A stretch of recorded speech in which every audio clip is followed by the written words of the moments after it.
आणि आता पुण्यामध्ये काय घडतंय पाहूयात आपलं पुणेमधून। राजगड किल्ला पाहण्यासाठी निघालेली खासगी ट्रॅव्हल्स पावे घाटातल्या खोल दरीमध्ये कोसळली। या अपघातामध्ये दोघांचा मृत्यू झालाय तर अनेक जण जखमी झाल्याची माहिती मिळते। चालकाचं नियंत्रण सुटल्यामुळे हा अपघात झालाय।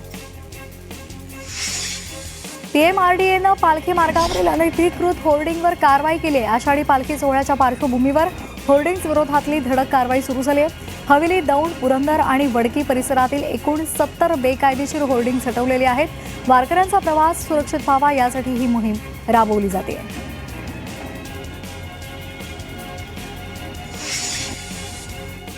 आणि आता पाहणार आहोत नाशिकमधल्या ठळक घडामोडी। नाशिकच्या सिडकोमधील इंदिरा गांधी वसाहतीमध्ये तरुण तरुणीच्या टोळक्यानं धुमाकूळ घातला। दुचाकीवर आलेल्या तरुण आणि तरुणींच्या टोळक्यानं नागरिकांच्या घरांवर दगडफेक केली, शिवीगाळ केली। या घटनेनंतर परिसरातील नागरिकांमध्ये दहशतीचं वातावरण पाहायला मिळालं। नाशिकमधील कुंभमेळ्याच्या पार्श्वभूमीवर आजपासून हरित कुंभ हरित मान्सून उपक्रम राबवला जाणार आहे। 28 जून ते 25 ऑक्टोबर या कालावधीमध्ये हा उपक्रम राबवला जाईल। शहर परिसरामध्ये या उपक्रमाच्या माध्यमातून 1 लाख वृक्ष लागवडीचा निर्धार करण्यात आला आहे। नाशिक शहरातील खासगी क्लासेसमधील सुरक्षिततेचं सर्वेक्षण होणार आहे। महापालिकेच्या नगररचना अतिक्रमण विभागाकडून संयुक्तपणे मोहीम राबवून खासगी क्लासेसचं सर्वेक्षण केलं जाणार आहे। खासगी क्लासेसचं सर्वेक्षण करून कारवाई सुद्धा करण्यात येणार आहे।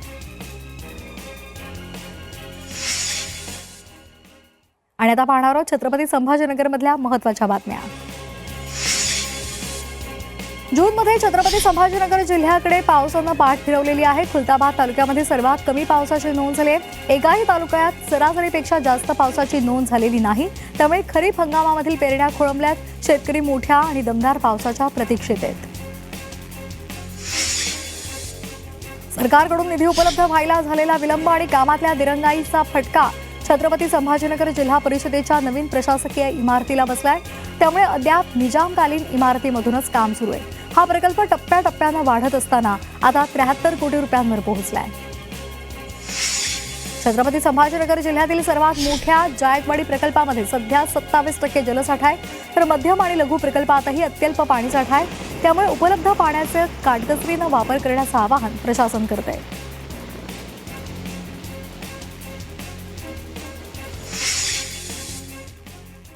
आणि यासह आज काय विशेष या बातमीपत्रामध्ये वेळ झाले इथेच थांबण्याची